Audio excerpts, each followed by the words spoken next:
नमस्कार दोस्तों। Question is when bhumidar with transferable right can be ejected from his holding. तो ये पहली बात तो क्वेश्चन ही गलत है। देखिए, क्वेश्चन होना चाहिए कि when bhumidar with transferable right can be evicted. ठीक, वो इविक्ट होते हैं ना कि इजेक्ट होते हैं। ठीक है, तो ये क्वेश्चन होना चाहिए था। तो हम देखते हैं क्या है इसका, क्या है आंसर, क्या होगा।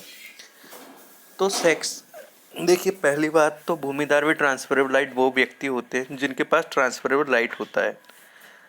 तो अब वो ट्रांसफरेबल राइट उनके पास है, तो क्या ये ट्रांसफरेबल राइट एब्सोल्यूट होता है?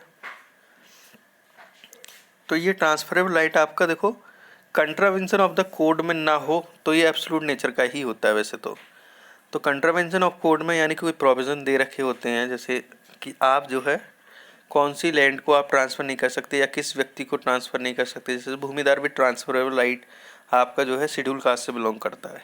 ठीक है, तो भैया वो शेड्यूल कास्ट से बिलोंग करता है, वो दूसरी कास्ट को कर रहा है बिना कलेक्टर की परमिशन के। या आपका भूमिदार भी ट्रांसफरेबल राइट और शेड्यूल ट्राइब का है और वो शेड्यूल ट्राइब का ना करके किसी और को ट्रांसफ़र कर रहा है, तो इन दैट सेंस वो क्या कर रहे हैं, कंट्रावेंशन ऑफ द कोड में काम कर रहे हैं। तो इसलिए वो जो है उनका जो उन्होंने जो ट्रांसफ़र किया है वो ट्रांसफ़र जो है आपका वॉइड नेचर का होगा। तो ये और वॉइड नेचर का होगा तो क्या होगा कि जो उन्होंने ट्रांसफ़र मेड आउट किया है वो स्टेट गवर्नमेंट में आपका निहित हो जाएगा, फ्री फ्रॉम ऑल इनकम्बरेंसेस। ठीक है, तो जो भी आपकी मतलब प्रॉपर्टी हुई या जो भी लैंड हुई वो स्टेट गवर्नमेंट में वेस्ट हो जाएगी। तो ये पावर किसकी है? कलेक्टर की है, कि कलेक्टर जाके उस ज़मीन की जो है आपका क्या ले लेगा, पोजीशन ले लेंगे।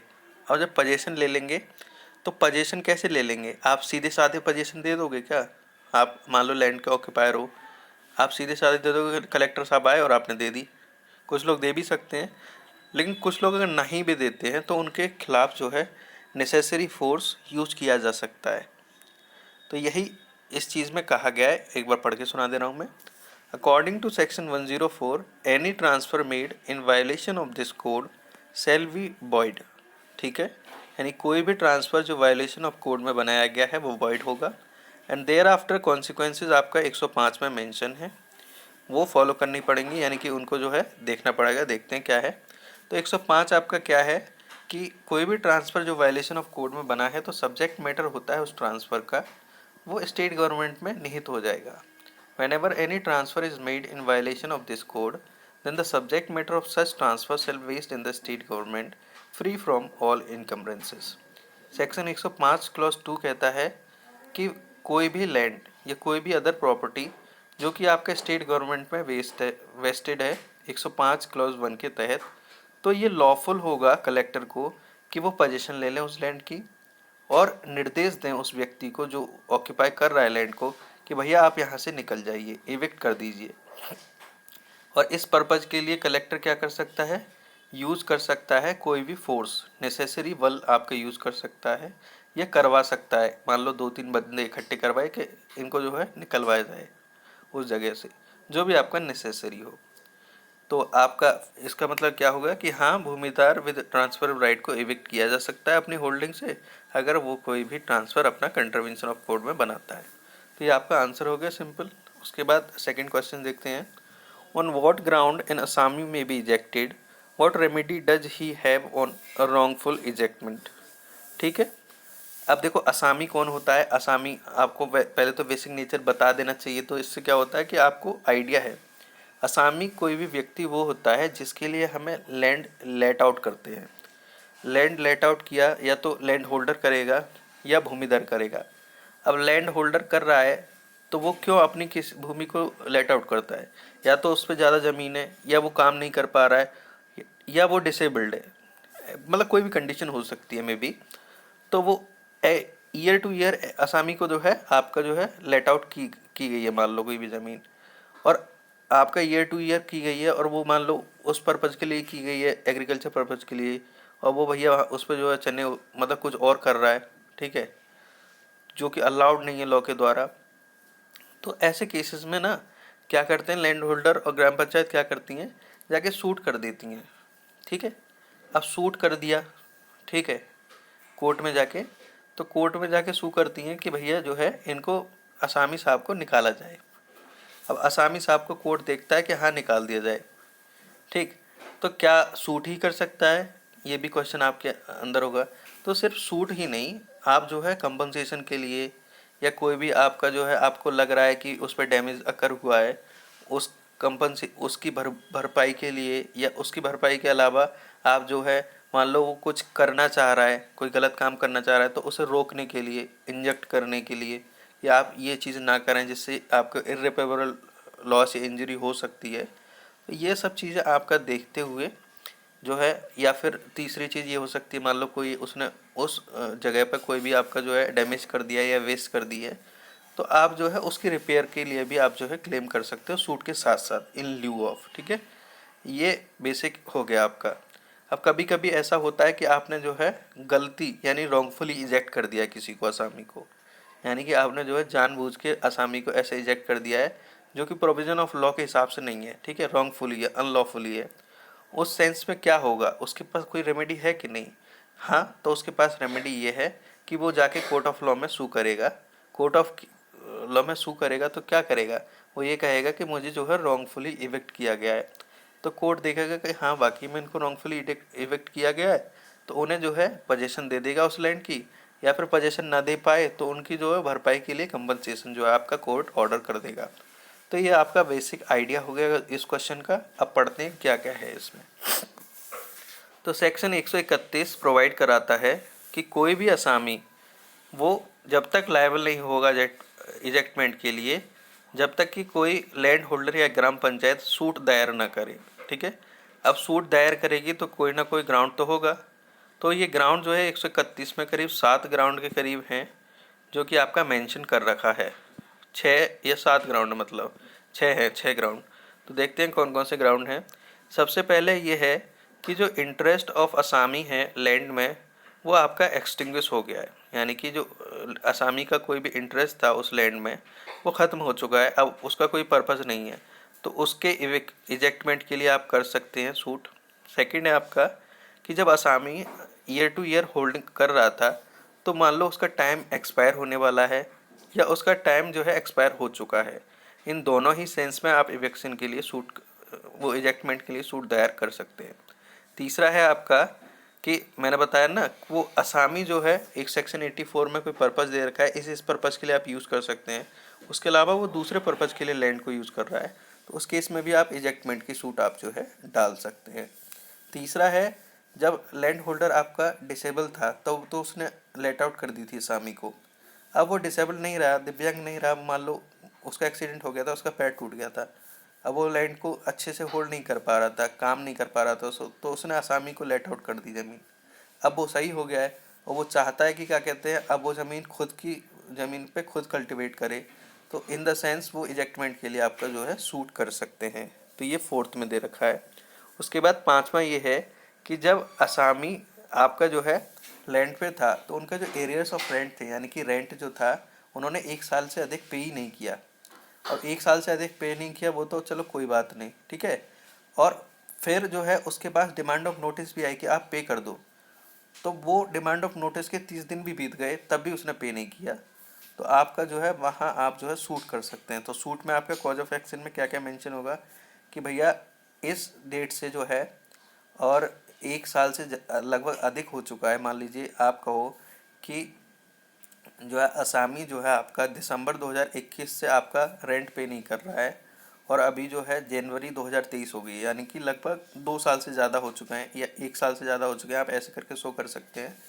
फिर कहोगे आप कि हमने जो है जनवरी 2023 में इनको डिमांड ऑफ नोटिस भी भेजा कि आप जो है रेंट पे कर दीजिए।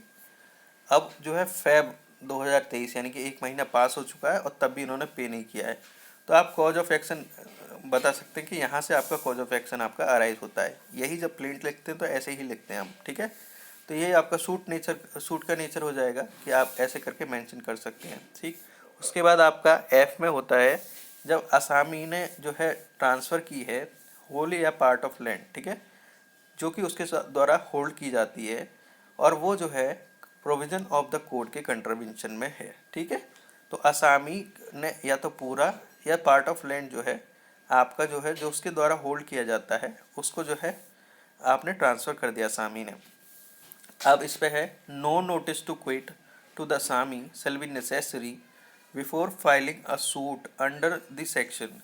तो आपका नोटिस टू क्विट टू असामी मतलब आपको ज़रूरी नहीं है कि आप जो है नोटिस टू क्विट भेजें असामी को, ठीक है, फाइल करने से पहले सूट को, ठीक है, ये इसमें मेंशन है। उसके बाद सेक्शन 133 आपको प्रोवाइड कराता है कि ग्राम पंचायत या लैंड होल्डर सूट के साथ साथ क्या क्या कर सकता है। मैंने बताया कि आप सिर्फ सूट के साथ साथ कोर्ट ऑफ एसडीओ में आप कौन कौन सी चीज़ें मांग सकते हो।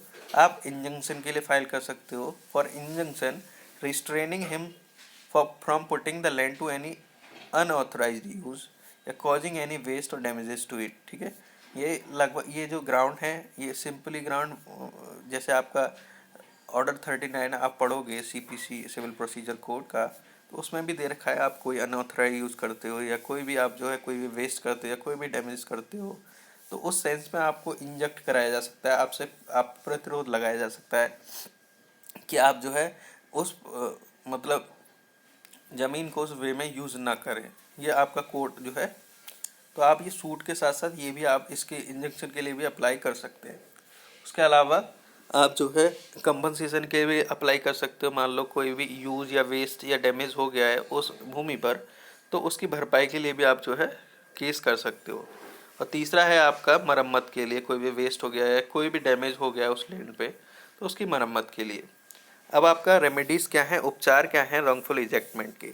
रॉन्गफुल इजेक्टमेंट के आप मान लो असामी है और आपको गलती से बिना प्रोविज़न ऑफ लॉ के हिसाब से आपको जो है अनलॉफुली आपको जो है इजेक्ट कर दिया गया, तब आपके पास क्या राइट है असामी की। तब तब देखो 137 आपका प्रोवाइड कराता है कि कोई भी असामी या तो इजेक्ट किया गया है, और अभी नोटिंग पॉइंट आपका याद रखना, ये इजेक्टमेंट तो है ही है, उसके साथ आपको एप्रीहेंशन यानी आपको ये लग रहा है कि आपको निकाल दिया जाएगा। पहले तो आपको इजेक्ट कर दिया गया, दूसरे सेंस में आपको बोला गया है आपको ये लगता है इवन कि आपको इजेक्ट किया जा सकता है, आपको मेयर एप्रीहेंशन है, देन ऑल्सो आप जो है सूट कर सकते हो, ठीक है। तो आपका देखते हैं पहले तो असामी या तो इजेक्टेड या अप्रहेंडिंग इजेक्टमेंट फ्रॉम और provided from obtaining position of land, ठीक है। तीन चीज़ दे रखी हैं, या तो आपको बाहर निकाल दिया गया है, या आपको अप्रहेंशन है कि आपको बाहर निकाल दिया जाएगा, बेदखल कर दिया जाएगा, या तीसरा है आपको कि आपको जो है रोका जाएगा कि आप पोजीशन ऑफ लैंड ना लें, आप जो है भूमि पर अपना जो है पोजीशन ना लें। तो और वो जो तीनों चीज़ें जो हो रही हैं वो प्रोविज़न ऑफ लॉ के हिसाब से नहीं हो रही है, अनलॉफुली हो रही हैं, ठीक है। तब उस सेंस में आप जो है क्या कर सकते हैं, असामी क्या कर सकते हैं आपका may sue the person so ejecting him, यानी कि उसके खिलाफ जो है आप अपने स्वविवेक पे जाके सू कर सकते हैं जो पर्सन आपको निकाल रहा है या निकालने की कोशिश कर रहा है या आपको जो है पोजीशन से बाहर रख रहा है। अब जाएंगे तो आपकी दो डिमांडें होंगी, क्या होंगी कि सर हमको जो है पोजीशन ऑफ लैंड दिया जाए। अब पोजीशन ऑफ लैंड दिया जाए, आप निकाल दिए गए हो मान लो, तो आप ये कहोगे हमें पोजीशन ऑफ लैंड दिए जाए। मान लो आपको जो है निकाला नहीं है लेकिन आपको निकालने की कोशिश की जा रही है, आपको लग रहा है निकाल दिया जाएगा, तो आप उस सेंस में क्या मांगोगे कि सर हमको जो है पोजीशन हमें रहनी चाहिए पीसफुल पोजीशन, ठीक है। और फिर क्या होता है, अब मान लो आपको निकाल भी दिया जाता है और रॉन्गफुली डिस्पोजेज किया जाता है उस प्रॉपर्टी से, उस सेंस में मान लो रॉन्गफुली डिस्पोजेज किया जाता है उस व्यक्ति के द्वारा जो कि उसका टाइटल होल्डर था, रियल टाइटल होल्डर था, तो उस सेंस में आपको रॉन्गफुली डिस्पोजेज किया है, अनऑथराइज मतलब लॉ के हिसाब से नहीं किया गया है, तो आपका कानून सेक्शन 6 भी आपका जो है एसआरए का, आपका आप जब पढ़ोगे एसआरए 1963 का एक्ट है, स्पेसिफिक रिलीफ एक्ट, उसमें भी आपको बोला गया है कि अगर कोई आपको रॉन्गफुली डिस्पोजेस करता है तो आप उसकी भरपाई के लिए तो क्लेम कर ही सकते हो ना, ठीक है। उसमें टाइटल मायने नहीं रखता है कि आपका जो है आपके पास ओनरशिप टाइटल है कि नहीं, ठीक है। आपके पास पोजीशन थी, आपको रॉन्गफुली डिस्पोजेस किया गया है, अकॉर्डेंस विद लॉ नहीं किया गया है, तब आप जो है कंपनसेशन भी आप क्लेम कर सकते हो, ठीक। तो ये इन द सेंस ये बताया गया है कि आप जो है पोजीशन ऑफ लैंड के लिए मांग सकते हो, या जो है अगर आपको लग रहा है कि आपको निकालेगा तो आप ये कह सकते हो कि मुझे जो है पीसफुल पोजीशन एंजॉय करनी चाहिए, उसके लिए कह सकते हो, या फिर आप जो है रॉन्गफुली डिस्पोजेस कर दिए गए हो तो उसकी कंपनसेशन के लिए भी आप जो है मांग सकते हो। उसके बाद नेक्स्ट क्वेश्चन देखते हैं, नेक्स्ट क्वेश्चन है आपका कि describe the procedure for ejectment of person occupying land without title. ठीक है, कोई व्यक्ति है जिनके पास टाइटल है नहीं, ठीक है, अब उनके पास टाइटल नहीं है लेकिन वो ऑक्यूपाई कर रहे हैं लैंड को, ठीक है, बिना टाइटल के, तब उनका इजेक्टमेंट का क्या प्रोसीजर है। तो ये आपका 134 में दे रखा है, जब कोई भी व्यक्ति व्हेन अ पर्सन टेक्स और retains position of land forming part of any holding of any bhumidar or asami otherwise than in accordance with provision of law for the timing in force and without the consent of such bhumidar or asami such person shall be liable to ejectment। ठीक है, तो क्या है इसका मतलब ये है कि कोई भी व्यक्ति मान लो पोजीशन लेता है या रिटेन करता है पोजीशन को, रहता है उस पर, ठीक है, और वो भूमि पता है किसकी है जिस पे वो रह रहा है, या तो वो पूरी भूमि या उसका कोई भी पार्ट वो किसी भूमिदार का है या किसी भी असामी का है, ठीक है, वो किसी असामी के या किसी भी भूमिदार के उस होल्डिंग के पार्ट पे रह रहा है, ठीक है, या उसको जो है पजेस कर रहा है या रिटेन कर रहा है पोजीशन को, ठीक है, और वो जो पोजीशन रिटेन कर रहा है या ले रहा है वो ड्यू अकॉर्डेंस विद लॉ नहीं है, यानी कि लॉ के हिसाब से नहीं है, अनलॉफुली है, उस सेंस में क्या होगा, और लॉफुली होने के साथ साथ वो बिना कंसेंट के भूमिदार और असामी के है, तब उस सेंस में क्या करेंगे, तो ऐसे पर्सन जो है बेदखली के लिए लायबल होंगे। अब बेदखली के लायबल होंगे तो कैसे होंगे, ऑन द सूट ऑफ भूमिदार, यानी भूमिदार और जो असामी है जिसकी लैंड है वो आपका जो है सूट कर सकते हैं, और सूट के साथ साथ वो डैमेजेस भी मांग सकते हैं, तो उनको डैमेजेस भी देने पड़ेंगे जो पर्सन आपका विदाउट टाइटल आपका जो है एंजॉय कर रहे हैं या उस पर पोजीशन ले रहे हैं या रिटेन कर रहे हैं। और ऐसी हर एक सूट में जहाँ स्टेट गवर्नमेंट और ग्राम पंचायत जो है मतलब पार्टी बनानी चाहिए, तो उनको हमने इम्प्लीट करा देंगे। अब इम्प्लीटमेंट आप सुनोगे, नया वर्ड होगा आपके लिए, क्योंकि हम लोगों के लिए भी नया वर्ड था जब हमने सीपी स्टार्ट किया था। इम्प्लीटमेंट होता है मतलब पार्टी को ज्वाइन करना, ठीक है, किसी भी पार्टी की जो नेसेसरी पार्टी होती हैं या कोई भी पार्टी आपको जो है उनको ऐड करना सूट में, ठीक है, आप ऐड करना चाहते हो तो इम्प्लीटमेंट के थ्रू आप जो है ऐड कर देते हो। ठीक, ये आपका जो है ऑर्डर 1 में आपका प्रोवाइडेड है, जब आप देखोगे ना तो आपको समझ में आ जाएगा इम्प्लीटमेंट होता क्या है। ठीक, तो इधर सिर्फ आप इतना समझ लीजिए, किसी भी पार्टी को ऐड करना, ठीक है, वो इम्प्लीटमेंट होता है। तो स्टेट गवर्नमेंट और ग्राम पंचायत मान लीजिए उसमें इंटरेस्टेड पार्टी है, नेसेसरी पार्टी है, तो उनको इम्प्लीट कराया जा सकता है। ठीक है, उसके बाद नेक्स्ट क्वेश्चन देखते हैं, describe the procedure for ejectment of trespassers of gram panchayat land. देखो, कोई ट्रेस पासर, अब ट्रेस पास क्या होता है, ट्रेस पास होता है अनऑथराइज्ड एंट्री, ठीक है, ऑन द लैंड, ये होता है आपका बेसिकली, या unauthorised invasion to the property of another, ये आपका होता है ट्रेस पास। अब यहाँ प्रॉपर्टी ऑफ अनदर में किसकी प्रॉपर्टी है, ठीक है, अनलॉफुल इन्वेजन किसकी प्रॉपर्टी पे हो रहा है, ठीक है। अब इन्वेजन होता है एक even a minute invasion is also a trespass. ये पता है एंटिक वर्सेस कैरिंगटन के केस में बोला गया था कि अगर आपने किसी की भूमि पर मान लो एक नाखून भी रख दिया ना, इवन अ माइन्यूट इन्वेजन, वो भी आपका जो है ट्रांसफ़र, वो भी आपका जो है ट्रेसपास कहलाता है लॉ की नज़र में।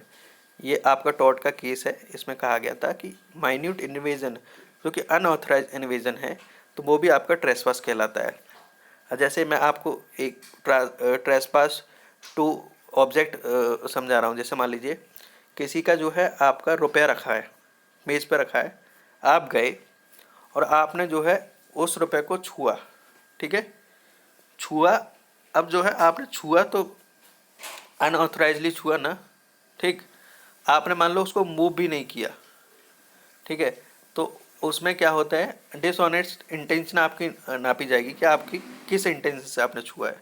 ठीक है, ट्रेस पास में इंटेंशन मायने नहीं रखती, क्राइम करते हो तो आपका इंटेंशन मायने रखती है। ठीक है, यही जो है सिविल को क्रिमिनल से आपका जो है अलग करता है चीज़। ठीक है, आप सिविल के लिए तो उस टाइम पे लायबल हो जाओगे क्योंकि आपने विदाउट अथॉरिटी इवन अ माइन्यूट इन्वेजन किया है, बट क्रिमिनल के लिए आपको शो करना पड़ेगा कि यू हैव डिसऑनेस्ट इंटेंशन, ठीक है, वाइल टचिंग द रुपी और नॉट। ठीक है, तो वो उसी सेंस में बोल रहे हैं कि मान लो कोई भी ट्रेसपासर है वो ग्राम पंचायत लैंड पे घुस गया है आपका, तो उसके इजेक्टमेंट का आपका क्या प्रोसीजर होगा, उसकी बेदखली के लिए आपका क्या प्रोसीजर होगा। ये तो मैंने थोड़ा सा एक्स्ट्रा इसलिए बता दिया कि कम से कम आइडिया होना चाहिए, थॉट प्रोसेस में ये होना चाहिए कि आप ट्रेस पासर को बता सकें। क्योंकि ट्रेस पासर एक व्यक्ति हम पहले ही पढ़ चुके हैं कि जो जिसके पास टाइटल नहीं है वो लैंड को रिटेन कर रहा है या उसको होल्ड कर रहा है, तो उसमें और ट्रेस पासर में क्या डिफरेंस है, इस चीज़ को समझने के लिए बताया गया है। तो सेक्शन 136 आपका प्रोवाइड कराता है कि एसडीओ जो है अपने स्वविवेक पे या अपने खुद के मोशन पे या ग्राम पंचायत या कोई भी आपका स्थानीय निकाय उसके एप्लीकेशन पे किसी भी पर्सन को आपका इजेक्ट कर सकता है, ठीक है, जो कि टेक कर रहा है या रिटेन कर रहा है पोजीशन, ठीक है, जैसा भी आपका 136 क्लॉज 2 में आपका प्रोवाइडेड है। अब वो आपको पहले ही बताया कि ये ग्राम पंचायत लैंड के बारे में बात हो रही है, ठीक, और ऐसा पोजीशन जो है कंट्रावेंशन ऑफ द कोड, मतलब जो पोजीशन है वो कंट्रावेंशन कर रहा है प्रोविजन ऑफ द कोड को भी, ठीक है, और वो उस ग्राम पंचायत की या उस स्थानीय निकाय की कंसेंट के बिना है। तो ऐसे में जो है आपका जो है आप बेदखली के लिए तो सूट करेंगे ही करेंगे, उसके साथ साथ डैमेजेस के लिए भी, जो भी उस रेट पे, मान लो सर्किल रेट पे आपका कोई प्रॉपर्टी को आपने डैमेज किया है और सर्किल रेट पे उसकी जो वैल्यू है उस रेट पे आपको डैमेजेस पे करना पड़ेगा, ठीक।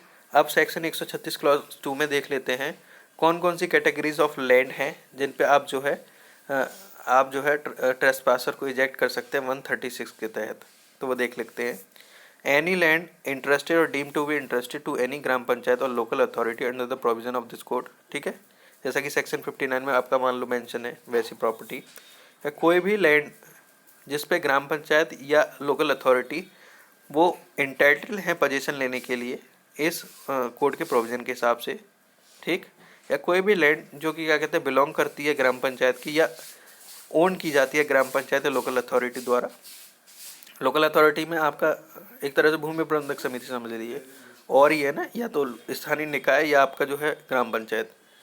That the asami is holding the land specified in clause D और E of section 77 and the cultivation of crops in such land had become impossible, ठीक है।